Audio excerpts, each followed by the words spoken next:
은혜 받으실 하나님의 말씀은 베드로전서 2장 9절로 10절의 말씀입니다. 그러나 너희는 택하신 족속이요 왕같은 제사장들이요 거룩한 나라요 그의 소유가 된 백성이니 이는 너희를 어두운 데서 불러내어 그의 기이한 빛에 들어가게 하신 이에 아름다운 덕을 선포하게 하려 하심이라. 너희가 전에는 백성이 아니더니 이제는 하나님의 백성이요 전에는 긍휼을 얻지 못하였더니 이제는 긍휼을 얻은 자니라. 아멘. 오늘 말씀의 제목은 하나님의 복을 받는데 먼저 정복해야 할 4가지. 무엇일까요? 하나님의 복을 받는데 먼저 정복해야 할 4가지. 이 제목으로 여러분과 함께 은혜를 나눕니다. 사람들이 인생을 살아가면서 나름대로 마음의 굴곡이 참 많습니다. 대부분의 사람들은 인생을 살아가면서 마음속에 늘 전쟁을 하고 있습니다. 뿐만 아니라 다른 사람과 관계에서도 그렇죠. 무엇이 맞고 틀리냐, 무엇이 선하고 악하냐, 또 무엇이 좋으냐, 좋지 않느냐, 또 무엇이 죄가 되냐, 죄가 안 되냐, 그 싸움을 늘 마음속에 계속하고 삽니다. 크게 보면 육신의 4가지 죄와 싸우고 있습니다. 하나님께서 원하시는 풍성한 복을 받으려면 이 4가지 죄를 사실 그 싸움을 이겨야 됩니다. 마치 저와 여러분들이 어떤 때 몸이 아파서 병원에 가서 진단을 받고 처방을 받아 약국에 약을 짓고 있잖아요. 그럼 진단 받을 때 의사 선생님이 그렇게 얘기할 때가 있습니다. 담배를 피우나요? 술을 마시나요? 이제 약을 드시는 동안에는 담배, 술은 일제 하면 안 됩니다. 그런 말을 종종 합니다. 왜 그럴까요? 그 약을 처방을 받아서 먹고 있는 기간 동안에 술, 담배를 하면 약효가 떨어지기 때문에 또 약효가 없게 되기 때문에 그럴 수가 있습니다. 마찬가지로 우리가 인생을 살아갈 때 늘 맞닥뜨리는 환경이 만만치가 않잖아요. 요즘 코로나 상황에서도 쉽지가 않잖아요. 그러면 우리가 하나님의 예비하신 축복을 받고 누리고 나눠주는 게 하나님께서 원하시고 내가 발걸음 옮기는 때마다 하나님의 나라가 확장되고 하나님의 뜻이 펼쳐지길 원하는데, 그런데 하나님의 축복을 받고 하나님께서 예비한 그 모든 축복과 더불어서 우리가 하나님의 나라를 펼쳐가야 되는데, 즉 전도도 하고 선교도 하고 구제도 하고 그 이전에 내가 하나님을 믿는 걸 풍성하게 누려야 되는데 마음속에 상처가 있거나 오늘 말씀드리는 이 4가지가 있으면 하나님의 축복이 그대로 흘러갈 수가 없습니다. 그게 장애 요소가 됩니다. 그래서 하나님의 복을 받기 전에 먼저 제거해야 될, 없애야 될 게 오늘 4가지를 말씀을 드립니다. 이 4가지 죄를 삶에서 청산하지 않으면 은혜를 통한, 축복을 통한 통로가 막히기 때문에 그렇습니다. 그래서 그러한 것을 가지고 있으면서 기도할 때 기도가 응답이 안 됩니다. 마치 사람이 건강하려면 혈관의 피가 잘 통하여 하는 것처럼, 혈관이 막히면 건강에 안 좋은 것처럼 이 4가지가 막히면 영적으로 건강하지도 않습니다. 4차원의 영적 세계, 생각하고 믿고 꿈꾸고 말하면 우리가 환경에서 모든 걸 이겨낼 수가 있는데, 이렇게 진정으로 이겨내려면 4가지를 확실하게 우리가 물리치고 정복을 해야 됩니다. 그러면 4가지가 무엇일까요? 첫 번째, 증오의 죄입니다. 즉 미워하는 것입니다. 사람들은 미워함 때문에 여러모로 고통을 받지요. 마음속에 미워함을, 증오를 가지고 있으면 하나님의 성령께서 여러분을 통해 역사하지 않습니다. 사실 이 증오하는 것, 미워하는 것은 근본적으로 보면 살인과 같습니다. 성경은 이에 대해서 분명하게 말씀하지요. 요한일서 3장 15절, 그 형제를 미워하는 자마다 살인하는 자니 살인하는 자마다 영생이 그 속에 거하지 아니하는 것을 너희가 아는 바라. 그러니까 마음의 증오와 미움을 품고 있으면 영생이 그의 속에 있지 아니하다. 그래서 여러분, 죄는 크든 작든 상관없이 하나님으로부터 우리를 분리시킵니다. 남을 용서하지 못하는 마음을 가지고 있으면 그것은 신앙생활에 완전히 적이 되죠. 그러므로 마태복음에서 예수님은 이것을 우리에게 말씀합니다. 우리 다 같이 마태복음 6장 14절로 15절 한 목소리로 합니다. 너희가 사람의 잘못을 용서하면 너희 하늘 아버지께서도 너희 잘못을 용서하시려니와 너희가 사람의 잘못을 용서하지 아니하면 너희 아버지께서도 너희 잘못을 용서하지 아니하시리라. 아멘. 그러니까 여기서 보면 분명한 게 있습니다. 내가 어떤 사람이 나에게 힘들게 하고 나를 정말 어렵게 하는데도 내가 그 사람을 용서를 해주는 게 먼저입니다. 그리고 그 다음에 하나님께 용서를 받아요. 그런데 많은 분들이 이런 것을 해결하지 않고 그 사람은 미워하는 대로, 그 사람은 너무나 증오하는 대로 놔두고 하나님 앞에 나를 용서해 주세요. 그리고 내 모든 앞길을 위해서 굉장히 기도를 많이 합니다. 주님 말씀하죠. 조건을 확실하게 붙였습니다. 너희가 사람을, 너희에게 힘들게 했던 사람을 용서해 주면 용서해 준 다음에 그 다음에 내가 너희를 용서한다. 아버지께서 용서한다. 이게 먼저입니다. 우리 주기도문에도 그렇게 하잖아요. 내가 용서해 준 것처럼 나를 용서해 달라고. 이 순서가 먼저죠. 자, 그러면 저나 여러분이나 사실 이게 연약해요. 내가 어떻게 저 사람이 뭔가 잘못했다고 말하고 저 사람이 나한테 용서를 빌거나 어느 조건이 채워지면 그 다음에 용서를 하고 싶은 게 일반적인 사람입니다. 그러나 기억하십시오. 하나님의 사람, 그리스도의 사람, 그것은 뭡니까? 먼저 용서하는 것. 용서하지 않으면은 자기 속에 원수가 있다는 것이고 그것이 자기를 파괴하고 예를 들어서 병이 있으면 병이 안 나아요. 자, 조영기 목사님 책, 원로 목사님 책 4차원의 영적 세계에 나오는 이야기입니다. 한올은 어느 학교에 여자 교장 선생님이 나를 만나러 왔습니다. 그 선생님은 관절염으로 고생하고 있었습니다. 여러 병원에 가서 의사에게 치료를 받아보았으나 헛수고했습니다. 그녀에게 손을 얹고 기도해도 낫지 않아서 관절염을 꾸짖고 소리쳤으나 여전히 하나님의 치료가 나타나지 않았습니다. 많은 사람들이 우리 교회에서 신유를 체험함에도 불구하고 그녀는 좀처럼 낫지 않았습니다. 아무리 기도해도 전혀 차도가 없으니까 나중에 기도하는 것조차 포기하고 싶었습니다. 그런데 어느 날 성령께서 원로 목사님께 말씀하셨습니다. 너는 소리치지 말아라. 기도로 꾸짖지도 말아라. 나는 그 여자를 통해 역사하지 않는다. 그녀가 전 남편을 무섭게 증오하기 때문이다. 나는 그녀가 10년 전에 이혼했다는 사실을 알고 있었습니다. 그런데 10년이 지난 지금까지도 그녀의 마음은 정리되지 않았던 것입니다. 그래서 그녀에게 말했습니다. 자매님, 당신 남편과 이혼하십시오. 그러자 그녀는 펄쩍 뛰며 말했습니다. 목사님, 무슨 말씀을 하십니까? 이혼이라고요? 이혼한 지 10년이 넘었는데요. 아닙니다. 당신은 하지 않았습니다.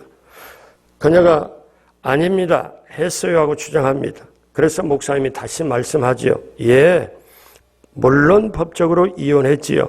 그러나 정신적으로 당신은 아직도 그와 함께 살고 있기 때문에 결코 이혼했다고 할 수 없습니다. 매일 아침 당신은 그를 저주하고 미워함으로 그 증오가 당신을 파괴하고 있으며 뼈를 말리고 있습니다. 그래서 당신의 관절염이 치료되지 않은 것입니다. 어떤 의사도 당신을 치료할 수 없습니다.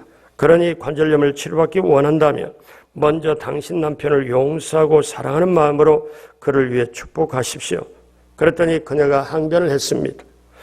그러나 그는 너무 못할 짓을 했습니다. 저와 결혼 생활하는 동안 그는 직장을 가진 적이 없었습니다. 그는 저의 수입을 모두 낭비했지요. 그리고 저의 삶을 망쳐놓고서 다른 여자와 함께 떠나버렸습니다. 어떻게 그런 사람을 사랑할 수 있겠습니까? 목사님 말씀합니다. 당신이 그를 사랑하든 안 하든 그것은 당신의 일입니다. 제 말은 당신이 그를 사랑하지 않으면 당신은 관절염으로 고통당하다가 죽게 된다는 것입니다. 관절염은 오직 하나님의 능력으로만 고칠 수 있습니다. 하나님의 권능은 하늘에서 무슨 유성처럼 떨어져서 당신의 병을 고치는 그런 것이 아닙니다. 나는 계속 말했습니다. 오늘날 치료자인 성령께서 당신 안에 거하십니다. 하나님께서는 치료하는 권능을 당신 속에 솟아오르게 하실 것입니다. 그러나 당신의 증오가 하나님의 치료의 흐름을 막고 있습니다. 전 남편이 원수 같더라도 그를 축복하십시오. 그리고 그에게 선을 베푸십시오. 그러면 그에 대한 하나님의 사랑이 당신 속에서 자라나고 증오가 떠날 것입니다. 하나님의 사랑으로 그를 사랑하면 그것은 당신을 치료하는 성령의 권능이 흐르는 통로를 만드는 것입니다. 그러자 그녀는 몸부림을 쳤습니다. 목사님, 이제 더 이상 그를 미워하지 않겠습니다. 하지만 그를 사랑할 수는 없습니다. 목사님, 다시 말씀합니다. 당신이 긍정적으로 주님의 사랑으로 그를 사랑하지 않으면 증오를 그칠 수 없습니다. 당신 마음속에 있는 남편을 바라보십시오. 그에게 사랑한다고 말하십시오. 그를 축복하십시오. 그녀가 얼마나 고통스러워하든지 다시 한번 간절히 기도했습니다. 그녀는 이를 갈며 울음을 터뜨렸습니다. 결국 성령의 역사로 그녀는 전 남편을 사랑하는 마음으로 기도하게 되었고 나는 그에게 복주시기를 간구했고 그때 결국은 하나님의 권능이 그녀 속에 흐르기 시작하고 신유의 역사가 일어나기 시작했습니다. 3개월이 못 되어 그녀는 관절염을 치료받았습니다. 사랑하는 여러분, 하나님의 성령께서 우리 안에 거하시고 우리가 영혼이 잘되고 범살로 강건케 되기를 원하는데 그것을 막고 있는 게 우리 속에 있습니다.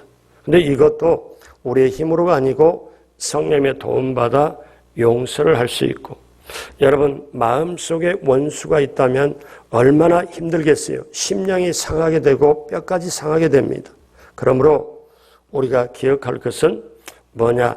증오하는 것, 미워하는 것, 성령님 의지하고 주님 의지하고 우리는 온전히 주님께 맡기고 먼저 용서하면 우리가 용서받고 자유함과 기쁨과 평안함을 누리게 될 줄로 믿습니다. 그러므로 사랑하는 여러분 꼭 기억하십시오. 두 번째는 두려움의 죄입니다. 많은 사람이 두려움 가운데 살고 있습니다. 코로나 시대에 직장을 잃어버리면 어떻게 할까?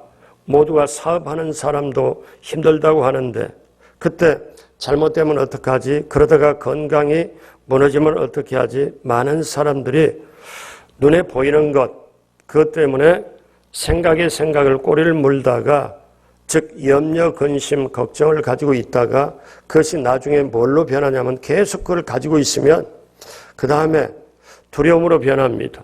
두려움으로. 그래서 그 다음에 낙심좌절하게 되고 포기를 하게 되죠. 그때 예수님의 이름으로 사람들이 이 두려움에서 벗어나도록 도와주는 것이 참 중요하고 우리 자신도 그런 두려움이 올 때 예수 그리스도의 이름의 권세로 명하고 선포하노니 내 속에 안 좋은 생각은 떠나갈지어다. 두려움은 떠나갈지어다. 다윗이 굉장히 힘들었을 때 자기 영혼에게 선포합니다. 내 영혼아 어찌하여 낭망하느냐. 너는 하나님을 바라보고 바라볼지어다. 내 영혼을 보고 선포하는 기도가 필요합니다.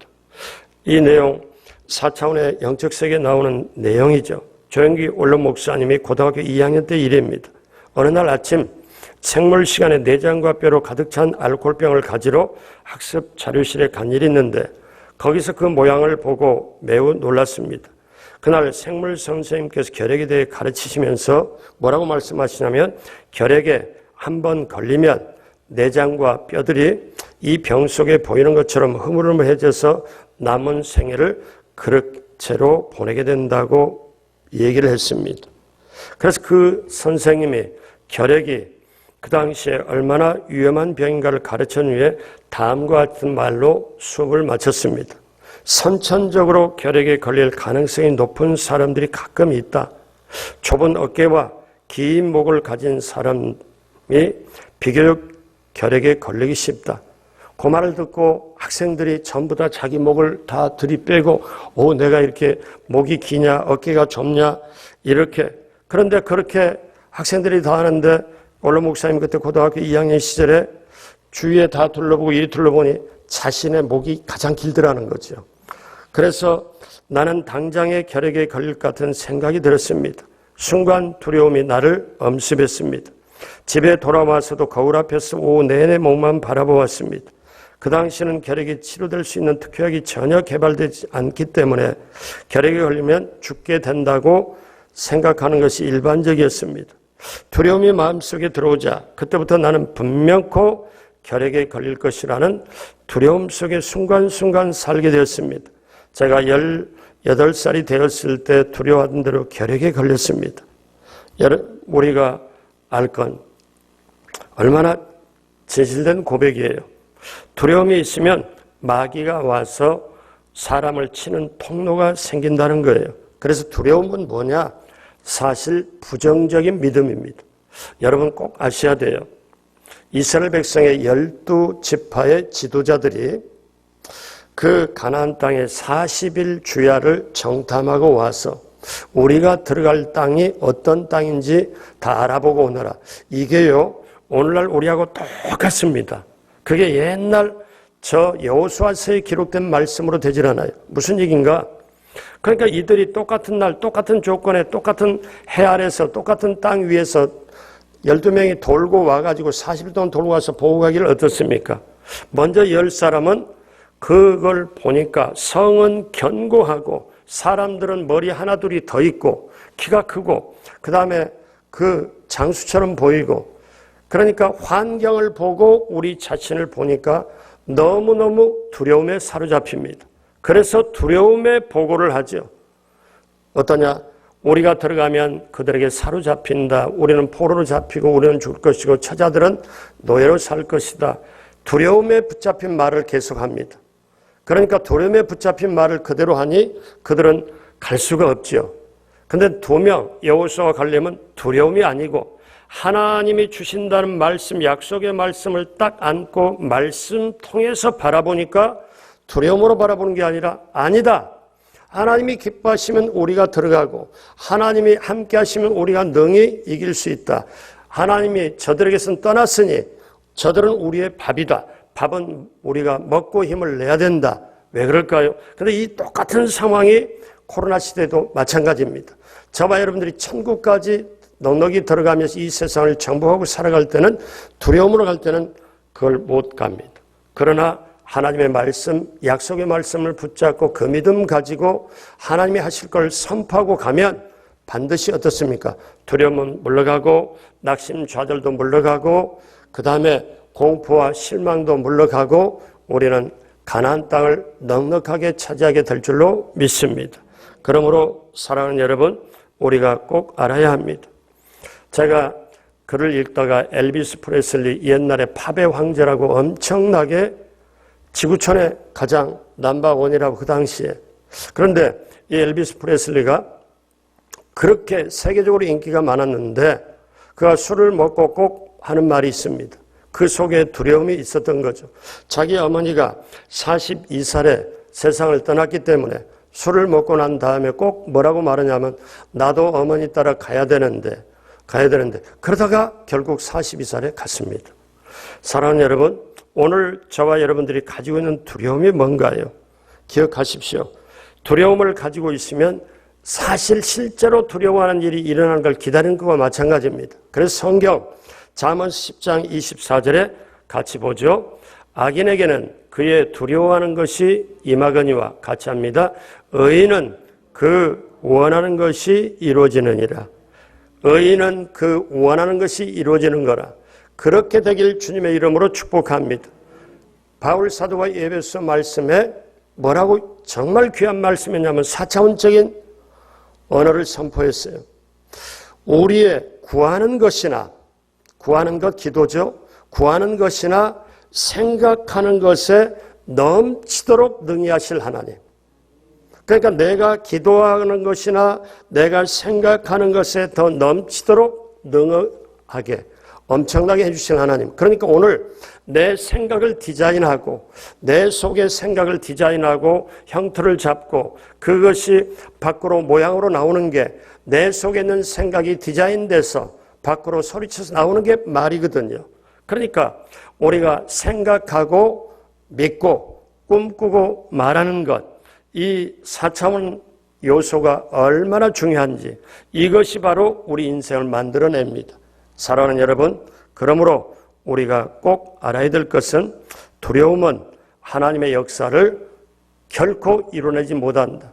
여호수아와 갈렙처럼 강동 성전의 모두가 나는 하나님의 말씀을 먼저 받고 말씀을 통해서 오늘 이 시대를 바라보고 말씀 그 약속을 내가 받고 아멘 하면서 말씀이 살아있는 씨앗이기 때문에 항상 살아있는 말씀이 내 영혼에 떨어지면 그 말씀이 내 영혼을 돌고 그 말씀이 가득 차면 하나님의 뜻이 함께하고 주님 함께하고 세상을 이겨낼 줄로 믿습니다.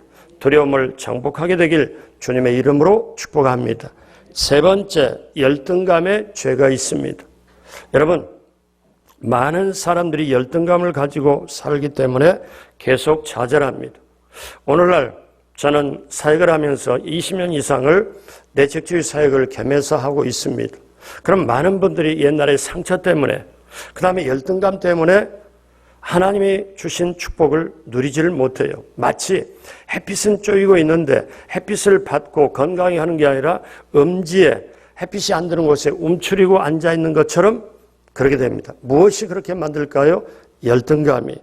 자, 어떤 사람이 가난하게 자랐고 빈민촌에 있기 때문에 나는 못해, 나는 부족해, 나는 돈이 없어 열등감을 가지고 있는 사람이 사업을 하면 실패하게 되죠. 그 실패감과 실패자의 태도를 가지고 있는 한 누구도 도와줄 수가 없습니다. 그래서 이 열등의식을 주님께 내어놓고 그 문제를 확실하게 내어놓고 기도하면 우리에게 어떻습니까? 조금 전에 우리가 찬양할 때 주 안에 있는 나에게 딴 근심이 있으랴.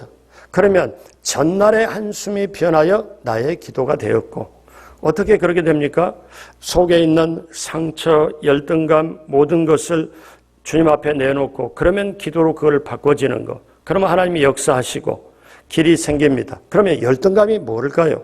열등감은 뭐냐면 남하고 비교해서 내가 못하다는 생각, 나는 못났다, 나는 부족하다, 나는 나약하다, 그리고 나는 할 수가 없다, 이런 생각을 갖는 게 열등감입니다. 근데요, 여러분이 아실 게 있습니다. 뭐냐면 그럼 우월감은 뭘까요? 우월감은 남하고 비교해서 내가 낫다고 생각하는 게 우월감입니다.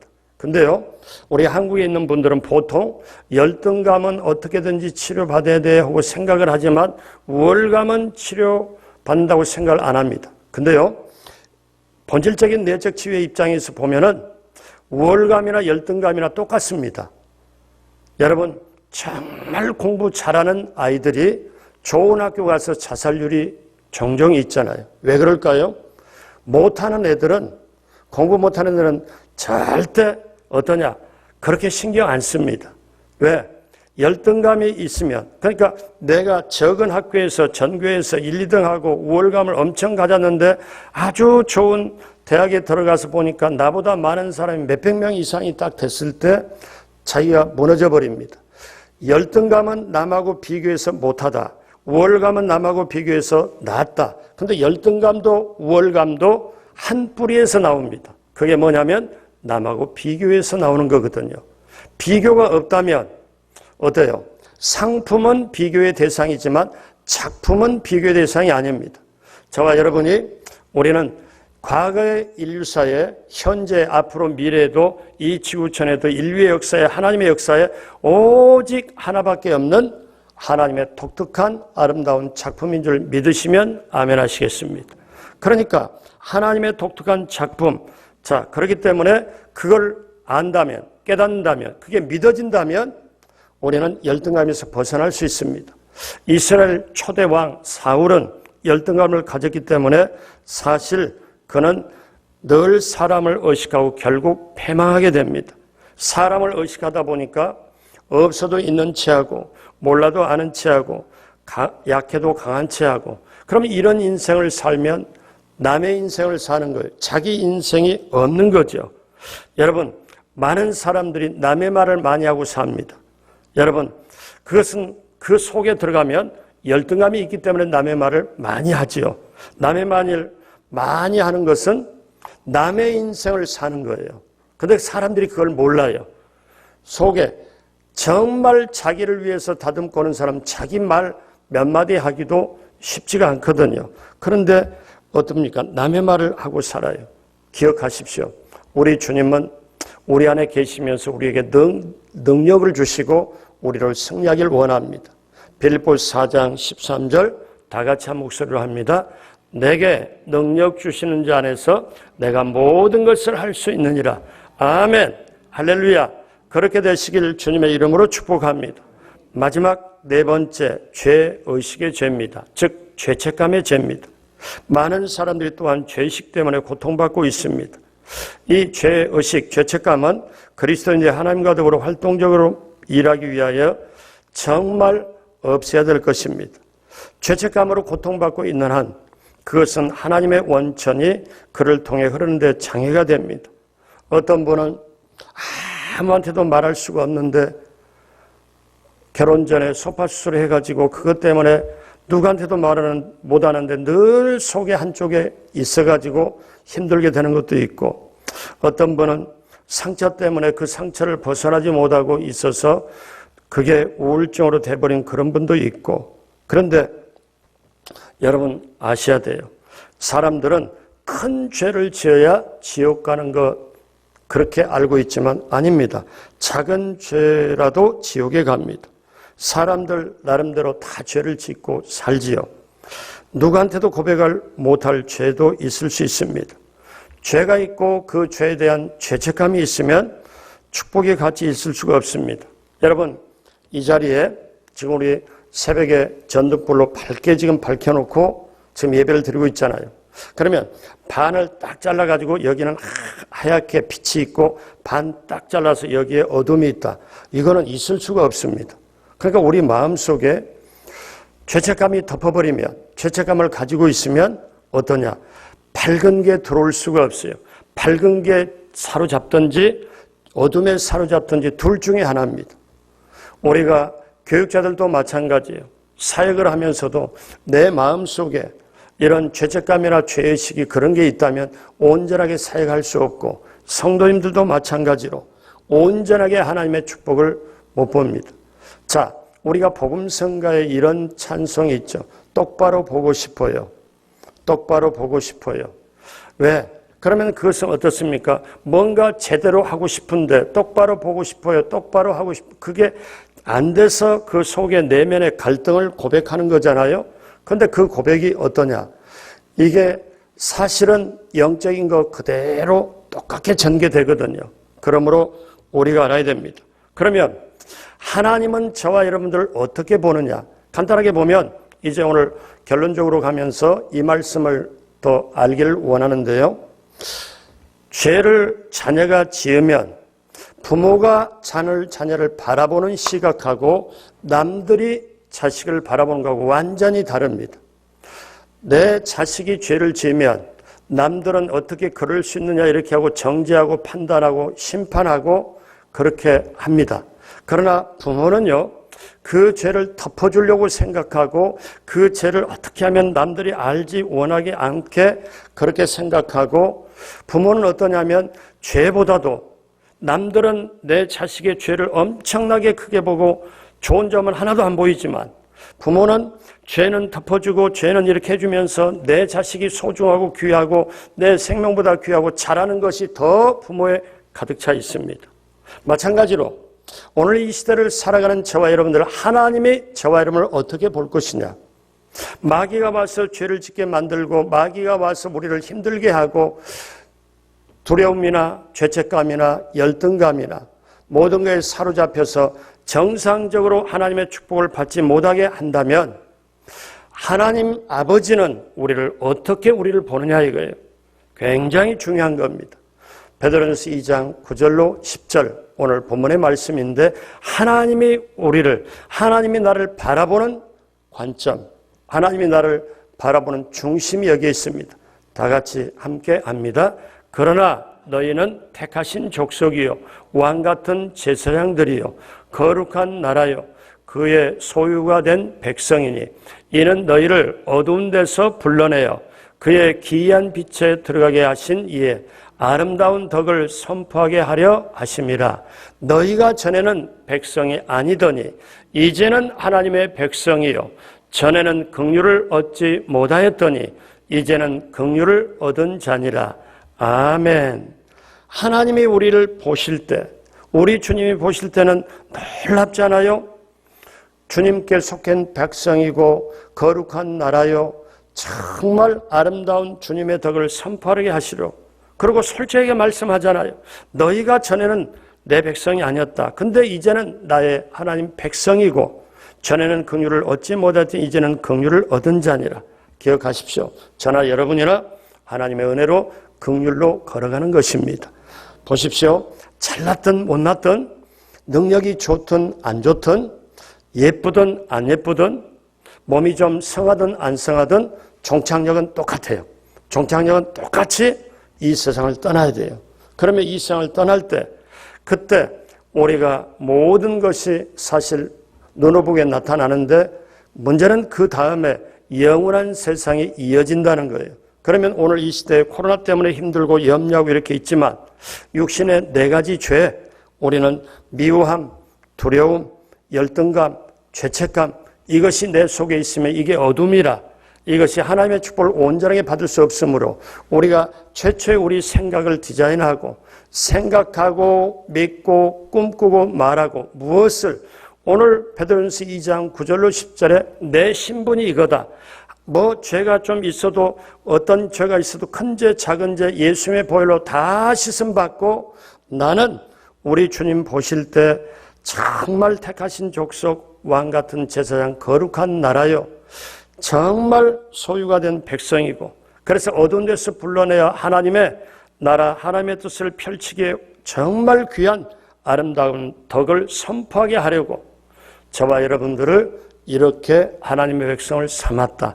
이것이 우리에게 먼저 딱 가지고 있으면 4가지에 당하지 않습니다. 여러분 증오의 죄 누구를 증오하고 미워하는 죄가 있습니까? 두려움의 죄 무엇을 두려워합니까? 열등감의 죄 누구와 비교해 열등감을 가졌습니까? 죄의식 죄책감 가지고 있습니까? 모든 것을 주님께 맡기고 우리 하나님께서 예비한 축복을 생각하고 믿고 꿈꾸고 말하여 우리 강동 성전의 성전 건축과 더불어 성전 건축 이후에까지도 정말 하나님이 우리를 통하여 예비하신 축복을 받으시고 누리시고 나누게 되시길 주님의 이름으로 축복합니다. 기도하겠습니다. 하나님 아버지 감사합니다. 때때로 우리는 열심히 기도하고 애써 기도하지만 은혜의 통로가 막힐 때가 많이 있습니다. 하나님 아버지 혈관이 막히면 건강에 이상하듯이 우리의 영적 통로가 막히지 않도록 오늘 다시 한번 증오와 미워함, 두려움, 열등감, 죄의식, 죄책감을 주님께 모든 것을 내려놓고 예수님의 보혈로 물리치고 남은 인생의 발걸음이 참으로 복되게 하여 주옵시고 오늘 이 새벽에도 우리의 마음과 영혼이 우리의 몸이 깨끗하고 정결케 되고 부르짖는 기도 한마디 한마디 그대로 하늘문을 여시고 응답으로 함께하여 주옵시고 강동 성전의 중차대한 사명, 성전 건축 그리고 그 이후에 하나님이 놀랍게 귀하게 쓰임받게 됨을 다시 한번 마음속에 믿음으로 가지고 이 시대를 오늘의 코로나 시대를 당당하게 이기고 나가도록 함께하여 주옵소서. 한 분 한 분 주님의 피값을 한 소중한 성도님들입니다. 인생의 발걸음에 복 내려주시고 그 인생을 책임져 주시고 특별히 청년부와 교회학교 다음 세대에 우리 주님 그들을 품어주시고 그들의 꿈과 비전을 주시고 강동성전이 주님 다시 오실 때까지 놀라운 축복을 받고 누리고 나누는 귀한 교회가 되도록 함께하여 주옵소서. 감사하며 오늘 또 귀한 예물 드리는 손길 기쁘게 받으시고 하나님 넘치게 채워 주옵시고 또 하나님께서 부르짖는 기도의 응답으로 함께하여 주옵소서. 감사하며 예수님의 이름으로 축복하고 기도드립니다. 아멘.